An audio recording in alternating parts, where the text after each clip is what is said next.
तो लो भई, अभी तक जो दूसरों को कंटेंट कॉपी करना, कंटेंट चुराना या कंटेंट सेम कंटेंट बनाने पे इतने सारे लेक्चरबाजी देना और थ्रेटन करना, कॉपीराइट स्ट्राइक देना, वो अब कंटेंट चोरी करने पर भी आ चुकी हैं। अभी तक तो भाभी कर रही थी कंटेंट कॉपी, जैसे कि आपने रिसेंट व्लॉग में देखे ही होंगे कि उन्होंने जो वो स्टार्टर प्लेट बनाई थी तो वो कॉपी करके बनाई थी। अब जो है ननद भी उतर आई हैं। Hi friends, welcome back to Shabnam Gehlot reviews. Video पसंद आए तो लाइक शेयर जरूर कीजिएगा। चैनल पे पहली बार आए तो सब्सक्राइब जरूर कीजिएगा और हाँ, साथ ही साथ बेल आइकन बिल्कुल प्रेस कर लीजिएगा, जिससे कि मेरी आने वाली वीडियो की नोटिफिकेशंस आपको पहले ही मिल जाए। और हाँ, आज हम लाइव आए थे और बहुत सारे लोग हमारे साथ जुड़े, बहुत प्यारे प्यारे से कमेंट्स किए और इसी तरह से हम लाइव आते रहेंगे। और प्लीज़ हमारे साथ जुड़ते रहिएगा और अपने पॉइंट ऑफ व्यू हमारे साथ शेयर जरूर कीजिएगा। चलिए तो आगे बढ़ते हैं डब्बा की जो हम बात कर रहे थे जिस टॉपिक पर, उसकी तरफ। अभी जो डब्बा का रिसेंट व्लॉग आया है उसके ऊपर कुछ प्यारे प्यारे से लोगों ने कुछ प्यारे प्यारे से पॉइंट ऑफ व्यू दिए हैं। चलिए उन्हीं पर बात करते हैं। एक लंबा चौड़ा सा मैसेज है जो हमने अभी पॉडकास्ट के स्टार्टिंग में बोला था, कंटेंट कॉपी करने का। जी हाँ, इन पर जो है एक लिटरली एक आरोप लगाया गया है कंटेंट कॉपी करने का। और वो कंटेंट कॉपी कहाँ से हो रहा है? एक हमारे पड़ोसी देश के एक यूट्यूबर हैं, वो भी जो अचानक से वो भी इनकी तरह से ही हाईलाइट में आ गए थे, जो उनका कंटेंट कॉपी किया जा रहा है। तो किसी ने वहाँ पर कमेंट किया है कि आपने जो कोट खरीद कर हमें दिखाया है वो बिल्कुल वैसा ही दिखता है जैसे कि उनके व्लॉग्स में वो पहनती हैं। कहना ये चाहते हैं कि हाल ही में आप बहुत सारी चीज़ें वो करने लगी हैं जो उनके व्लॉग्स में हमें देखने के लिए मिलती है। उदाहरण के तौर पर जैसे कि कश्मीर वाले व्लॉग्स में ड्राइविंग सबक, जैसे कि बेकिंग वाले, जो आप आजकल आपको बेकिंग का बहुत ज़्यादा चस्का चढ़ा हुआ है, बेकिंग कर करके दिखा रहे हैं क्योंकि उनकी तरफ से भी वो सारी चीज़ें हमें देखने के लिए मिल रही हैं। शादी की शॉपिंग, जैसे वो शादी की शॉपिंग करी थी वैसे ही आप शादी की शॉपिंग कर रहे हो, सभी चीज़ें वैसे ही दिख रही है जैसे कि हमने उनके व्लॉग में बैक टू बैक देखा, वैसे ही आप उसको तुरंत कॉपी कर रही है। तो क्या आप वहाँ से कंटेंट कॉपी कर रही हैं? क्या आपका खुद का कोई कंटेंट नहीं है? वही सारी चीज़ें क्यों दोहराई जा रही हैं जो वो पहले कर चुकी होती हैं? तो इनके कहने का मतलब ये है कि क्या आप उस यूट्यूबर को कॉपी कर रही हैं? क्या आप उनके व्लॉग्स देखकर जो भी वो अपने व्लॉग में दिखा रही हैं आप वही दिखाने की कोशिश कर रही हैं? क्या आपके पास अपना कोई कंटेंट नहीं बचा है अब? ऐसे ही लोगों ने इनकी ड्रेसेस के ऊपर बहुत सारी बातें बोली हैं। जैसे कि किसी एक व्यूवर ने बोला है कि आपकी शादी की ड्रेस से तो ज़्यादा अच्छी किसी दूसरे की शादी के लिए जो आपने ड्रेस बनाई ना वो ज़्यादा अच्छी लग रही हैं। इतना दिमाग अपनी शादी में लगाया होता तो शायद इतना पचका नहीं होता। तो किसी ने लिखा कि इतना भी ओवर ड्रेस्ड मत हो जाना कि ओवर शेडो कर दो आप अपनी ब्राइड को, यानी कि ब्राइड से ज़्यादा अच्छा सज धज के वहाँ पे पहुँच जाओ और उनका जो है पूरा उनका जो एक दिन है उस दिन को ही बर्बाद कर दो। क्योंकि हर एक दुल्हन का, देखिए, हर एक लड़की का ये ख्वाब होता है कि अपनी शादी के दिन वो सबसे बेस्ट दिखे, सबसे अच्छी दिखे। और अगर कोई उस कंटेंट को चुरा कर अपने नाम कर ले या फिर उसको ओवरशैडो कर दे तो वो भी एक गलत चीज़ है ना। तो वैसे भी वहाँ पे जो है अपने आप को बहुत ज़्यादा सेलिब्रिटी दिखाती हैं कि लोगों के बीच में जाना, लोगों को जो है इस तरह से दिखाना कि मैं कितनी बड़ी सेलिब्रिटी हो गई हूँ या कितनी बड़ी महान हस्ती बन गई हूँ। तो उसी तरह से हमने पहले भी देखा है, जब मुदाहा में शादी होती है, जब ये वहाँ पर जाती हैं तो इस तरह से फ़ोटोज़ खिंचवाना, वीडियो ले जाना, कैमरा ले जाना, उन लोगों को भी शूट करना जिन लोगों को शायद पसंद भी नहीं होगा कि वो सारी दुनिया में या लोग उनको सारी दुनिया में देखें, उनके फेस को देखें, उसके चेहरे को देखें। क्योंकि हमने देखा है मुदाहा में एक अलग अलग सेक्शन बना दिए गए होते हैं, जेंट्स के अलग और लेडीज़ के अलग। आपने पहले भी कई शादियों में नोट किया होगा। लेकिन ये कैमरा लेके पहुंच जाती हैं। अगर इस तरह से उनको आदमी में औरतों में फ़र्क करना है और वो अलग रखते हैं, उनको किसी वजह से तो रखते होंगे, लेकिन ये क्या करती हैं, वहाँ कैमरा लेकर पहुँच जाती हैं और उन्हीं चेहरों को जो लोग अलग रखना चाहते हैं ये सारी दुनिया में दिखाती हैं। कितने लोग इनके व्लॉग देखते हैं। तो क्या वो वहाँ पे औरतों में तो वो पर्दा नहीं करेंगी, लेकिन इनकी वजह से उनकी जाने अनजाने बेपर्दाई हो जाती है। ने हेल्प की गुहार लगाई कि प्लीज़ आप मुझे कोई एक सस्ता सा जो है टैब लेकर दे दीजिए, जिससे कि मुझे पढ़ाई में बहुत ज़्यादा प्रॉब्लम होती है, प्लीज़ रिप्लाई कीजिए। और फिर उसका किसी ने रिप्लाई करा, बहन तुम हमेशा कमेंट करती हो पर आपके रिप्लाई का कभी रिप्लाई नहीं मिलता है। तो कहने का मतलब ये है कि लोग इनसे मदद मांगते हैं, ये बिना वजह के जो लोग इनको बटरिंग करते हैं, माशाल्लाह बहुत अच्छी फैमिली, माशाल्लाह ये सूट अच्छा लग रहा है, माशाल्लाह ये कोट अच्छा लग रहा है, उन कमेंट्स को लाइक कर देती हैं, हार्ट दे देती है, रिप्लाई कर देती हैं। लेकिन जिस तरह से लोग हेल्प मांग रहे हैं, पढ़ने के लिए हेल्प मांग रहे हैं, गरीब हैं या जिनको ज़रूरत है, उनको कभी ना रिप्लाई करेंगी ना ही उनको उनकी सुनवाई करेंगी। ठीक उसी कमेंट के नीचे किसी ने लिखा, अल्लाह जल्दी से डब्बा को बेबी दे दे। तो उस कमेंट को फटाफट से लाइक कर दिया, ठीक है, रिप्लाई कर दिया, हार्ट भी दे दिया और उसको लाइक भी कर दिया।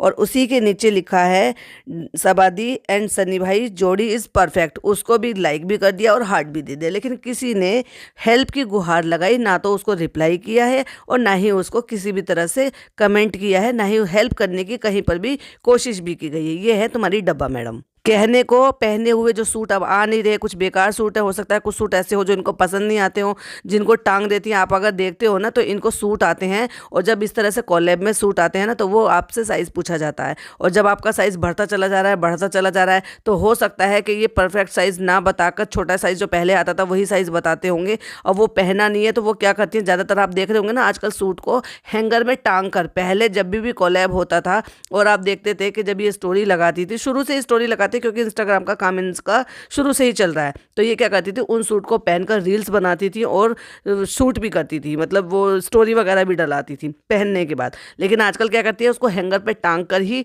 उसकी स्टोरी लगा देती हैं। तो मतलब या कामचोरी कह ले, या फिर ये इस चीज़ के लिए कह लो कि साइज़ जो है वो इनके साइज़ के नहीं आते, इसलिए उनको हैंगर पर लटकाया जाता है। तो इस तरह के सूट होते हैं ना, ये उस तरह के सूटों को बांट देते हैं।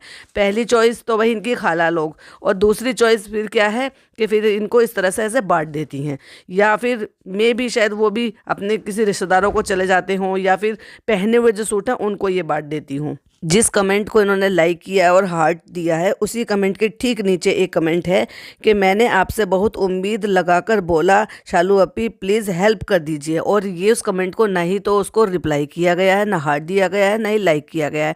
तो क्यों ऐसा करती हैं, मतलब किसी ने चमचागिरी की, किसी ने आपकी तारीफ़ की बेवजह में कि कपड़े ऐसे हैं, कोट ऐसे हैं, कोट कहाँ से लिया, आपकी जोड़ी बहुत अच्छी है, अल्लाह आपको औलाद दे दे, उसको तो आपने फटाफट से लाइक कर दिया, वो कमेंट आपको दिखाई दे जाते हैं। लेकिन जो कोई प्लीज़ कह के अपनी मिन्नतें करके हेल्प मांग रहा है, वो कमेंट आपको दिखाई नहीं देते हैं। और जिनको भी लग रहा है कि ये झूठ है तो स्क्रीनशॉट लगा रही हूँ, प्लीज़ देख लीजिए। और जैसे कि आपने व्लॉग में देखा ही होगा कि डब्बा को ये कहते हुए आपने सुना होगा कि हम ये एक बार अम्मी ने कहा था कि इन ड्रेस को फिर क्या करोगी शादी में पहनने के बाद। ये कोई सवाल पूछने का है क्या? ये ऐसी चीज़ें हैं कि फिर कभी कोई शादी ब्याह नहीं आएगा क्या? उसको रिपीट नहीं कर सकती? इतनी बड़ी सेलिब्रिटी हो गई हैं। एक आलिया भट्ट है ना, वो बोल रही थी कि मैं अपनी ड्रेसेस को रिपीट करती हूँ। हमने देखा है कि जो सारा अली खान है ना, वो भी, उनको भी कहते हुए हमने सुना है कि मैं अपनी ड्रेस डेफिनेटली रिपीट करती हूँ। तो जब इतने बड़े बड़े सेलिब्रिटी अपनी ड्रेसेस को रिपीट करती हो, ये इतनी बड़ी अपने आप को समझने लगी हैं कि इनको रिपीट नहीं करने हैं, मतलब कपड़ा लेकर आई हैं, फिर वो सिलवाए गए हैं डिज़ाइनर से, मतलब कपड़े के भी पैसे हैं, डिज़ाइन के भी पैसे हैं, और उसको एक बार पहनने के बाद गिव अवे कर देंगी। अरे आपको तो ये बोलना चाहिए था ना कि एक दो बार और पहन लेंगे, उसके बाद हम दे देंगे। तो किसी ने इस बात को ऑब्जेक्शन उठाते हुए कमेंट किया है, डोंट माइंड सबा, बट आपने कहा कि एक बार आउटफिट पहनकर आप गिव अवे कर दोगी, क्या वो आउटफिट आप दोबारा नहीं पहन सकते? सेलिब्रिटीज़ भी अपने आउटफिट रिपीट करते हैं, आप गलत मैसेज मत दो। एक कपड़े को एक बार ही पहनना होता है, अपने रूट से जुड़े रहें और अल्लाह का शुक्रिया अदा करें कि अल्लाह ने आपको इतना दिया है। अभी तो पहले के ही जो लोगों ने मेल किए हुए हैं, मैसेजेस किए हुए हैं, उसी के ही वो कपड़े वो अभी तक नहीं भेज पाए हैं। बस गिनती करते रहते हैं। हर बार व्लॉग में ये बताते हैं ये दिए हुए कपड़े निकाले हैं, ये हमने सेटल किए हैं, ये दिए हुए कपड़े निकाले, ये हमने सेटल किए हैं। मुश्किल से 5 सूट 6 सूट होंगे वो, जिनके लिए इतने 3-3 4-4 व्लॉग में इन्होंने कंटेंट निकाल लिया कि ये इनके लिए वहाँ जाएगा, ये वहाँ जाएगा। अब तो शहरों के नाम भी बता दिया कि ये वहाँ जाएंगे, वहाँ जाएंगे। ऐसे ही किसी ने और सूट मांगने के लिए यहाँ पे मैसेज किया है कि दी आपको मेल भी किया है कपड़ों के लिए, दी कैसे और मैसेज करें बता दीजिए। तो कहने का मतलब ये है कि वो मेल भी कर रहे हैं, मैसेज करने के लिए कुछ मांग रहे हैं कि मुझे बता दीजिए कि मैं कहाँ मैसेज करूं। लेकिन तभी जब पहले के ही जो लोगों ने मांगे हुए हैं वो ये नहीं दे पाई हैं, तो बहन अभी आपके लिए तो बहुत लंबी लाइन है। ऊपर से भी इतना एहसान जताते हुए ये कहती हैं कि प्लीज़ आप वही लोग मांगे जिनको ज़रूरत है। कोई इस मंद बुद्धि से ये पूछो कि जिसके पास है और अल्लाह ने दिया है, कम दिया है या और कम दिया है, लेकिन इतना दिया है कि वो अपना तन ढक सके, तो वो क्या किसी से मांगेगा? किसी के पहने हुए कपड़े मांगेगा? मांगेगा वही जिसको ज़रूरत होगी, जिसको इतनी ज़रूरत होगी कि किसी के पहने हुए कपड़ों की भी ज़रूरत होगी, जिससे कि वो अपना तन ढक सके। और इसको कोई ये पूछो कि ये बात कोई कहने की है? इस्लाम में तो ये आया है कि एक हाथ से दो, दूसरे हाथ को पता भी ना लगे। और ये सरेआम कैमरे में दिखा दिखा के, शहरों के नाम बता बता के ये कहती है कि ये कपड़े देने के हैं, मैं कपड़े दे रही हूँ। और ऊपर से भी ये कहती है कि सिर्फ वही लोग मांग लो जिसकी ज़रूरत है। अरे कोई इससे पूछो क्या तुम मांगती हो, क्योंकि तुम्हें ज़रूरत नहीं है तो क्या तुम मांगती हो, क्या तुम अपनी भाभी के पहने हुए सूट पहनोगी? नहीं पहनोगी, क्योंकि तुम्हें तो खुद बर्बादी करने की इतनी आदत है। लोग अपने व्लॉग में कहते हुए हमने बहुत बार सुना है कि इन्होंने ऐसा टाइम देखा है, वैसा टाइम देखा है, गरीबी का टाइम देखा है।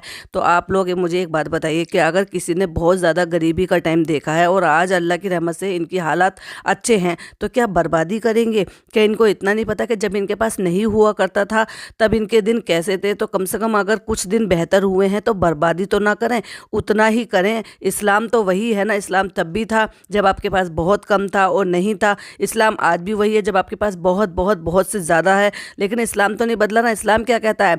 उतनी ही चीज़ें इस्तेमाल करो जिसका आप हिसाब दे सको, इतनी बेहिसाब चीज़ों का इस्तेमाल ना करो जिनका आप हिसाब ना दे सको। और इनका तो कोई हिसाब ही नहीं है। अभी देख लेना, रमज़ान आने वाले हैं, रमज़ान पे भर भर के ये लोग फिर वापस से भगवान कलेक्शन जाएंगे और वहाँ से जो है उठा के लेकर आएंगे। अम्मी के लिए 10-12 सूट ले आएंगे, खुद के लिए 10-12 सूट ले आएंगे, भाभी 10-12 सूट बनाएंगी। उन 10-12 सूट का करेंगी क्या अगर उनको पहनकर आप नमाज नहीं पढ़ सकती हैं तो? मैं यहाँ पे पीपिका मैडम की बात कर रही हूँ। इनकी अम्मी और ये तो पढ़ती हैं, रमज़ानों में तो एटलीस्ट पूरे टाइम की पढ़ती हैं। हालांकि जुम्मे के जुम्मे आप ये डब्बा मैडम को नमाज़ पढ़ते हुए देखती हो। उसके अलावा ये बताइए, पूरा दिन कैमरा लेके हाथ में घूमती रहती है। कौन से और अदर टाइम की आपको बताती हैं कि मैंने इशा की नमाज़ अदा की है, मैंने जोहर की नमाज़ अदा की है, मैंने फ़जर की? कब आपको बताइए? फ़जर की सिर्फ जब बताती हैं जब रमज़ान चलते हैं। कभी आप तक आज तक रमज़ान के अलावा आपने फ़जर की नमाज़ अदा करते हुए या आपको ये व्लॉग में बताते हुए सुना है कि मैंने फ़जर की नमाज़ अदा कर लिया और अब मैं कलाम पाक पढ़ रही हूँ? क्योंकि ये सवेरे उठती ही नहीं है। ऐसे और बहुत सारे कमेंट्स हैं जो हम फिर कभी लेंगे और फिर कभी उसके ऊपर पॉडकास्ट बनाएंगे। और अभी जो लेटेस्ट डब्बा का व्लॉग आया उसके ऊपर रिएक्शन मिस बिल्कुल मत कीजिएगा। मिलती हूँ मैं एक और अच्छी सी वीडियो के साथ। टिल देन बाय बाय, अल्लाह हाफिज़, टेक केयर।